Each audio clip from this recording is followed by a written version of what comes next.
Today is June the 13th, 2019. My name is Pinder.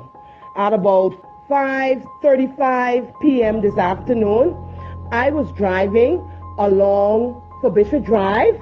I was pulled over by an officer who demanded I come out of my car, who had her gun in my face.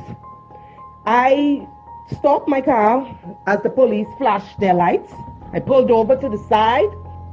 After doing so, I was told, ma'am, driver, step out.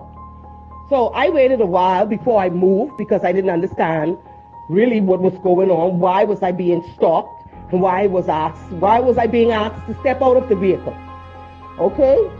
In any event, I stepped out of the vehicle after the police would have come with her gun to my driver's side door and placed her service revolver in my face.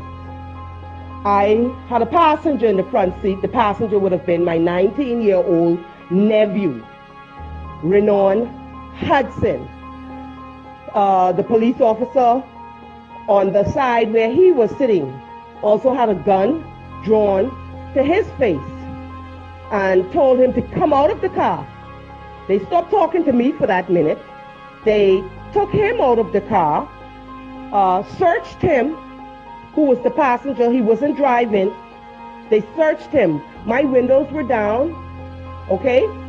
After they searched my nephew, okay, the male officer was like touching him in his private area and made him feel uncomfortable. I don't know if the male officer I don't know what his problem is. Why would he touch him in that area to make him feel uncomfortable? But my nephew asked him, you making me feel uncomfortable. I don't like the place you touching me in.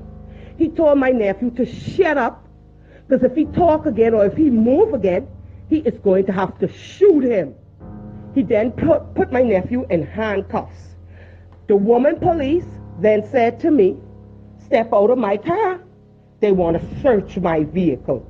I said to her, why was I being stopped? Okay? She still had a gun in her hand, still had it pointing at me. She then said to me, she stopped me because my tints were too dark. At that point, my window was down.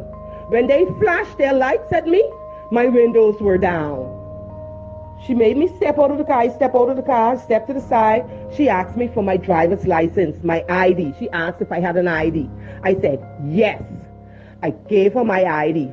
As I gave her my ID, she identified herself as Officer Cash. The other officer who was with her, Officer Cooper, that's the one who was feeling up my nephew and put him in handcuffs and tell him he would shoot him if he moved or if he talked again. The male officer then opened my car without my consent, started to search my vehicle without my consent. As I reminded the officer, I did not give you consent to go in my car. I did not give you consent to search my vehicle. All of this over tinted windows. When they were done searching my vehicle, they asked me for proof of insurance, registration and title. I provided everything they asked for. I gave it to them. They then wrote me a ticket. I never signed the ticket, okay, because my car glass was not tinted dark. It's not tinted dark. I personally feel like they came to kill me. That's how I feel, okay? Because they threatened my life, okay? And my nephew was told if he talked again, he would be shot, okay? If he opened his mouth again, he would be shot. Listen, I am furious. I am furious because I'm a law-abiding citizen in this country. We're tired of this. We're being targeted, and we are tired. And we are saying to the system now, enough is enough. It is enough. We're tired.